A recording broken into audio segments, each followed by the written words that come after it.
بسم اللہ والصلاۃ والسلام علی رسول اللہ۔ محترم بھائیوں اور بہنوں، کرونا وائرس سے بچاؤ کے لیے دعائیں اکثر کی حیثیت رکھتی ہیں، اس لیے کثرت سے دعاؤں کا اہتمام کریں۔ یہ وائرس اللہ کی ایک مخلوق ہے، اللہ نے اس دنیا میں اسے پیدا کیا ہے۔ ظاہر سی بات ہے، اس سے بچاؤ اختیار کرنا ہے تو اللہ سے لو لگانا ہوگا، اللہ سے مانگنا ہوگا۔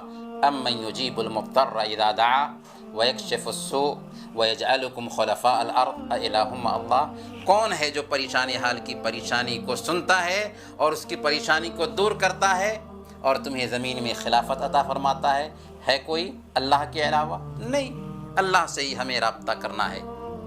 اور اللہ فرماتا ہے وَإِذَا سَأَلَكَ عِبَادِي عَنِّي فَإِنِّي قَرِيبٌ۔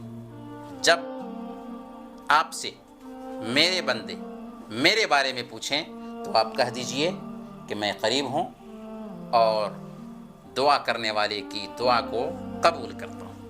تو ہمیں اپنے رب سے لو لگانا چاہیے، دعا کرنی چاہیے، مانگنا چاہیے۔ اور اللہ کے نبی صلی اللہ علیہ وسلم نے سنن ترمذی کی روایت کے مطابق بیان فرمایا کہ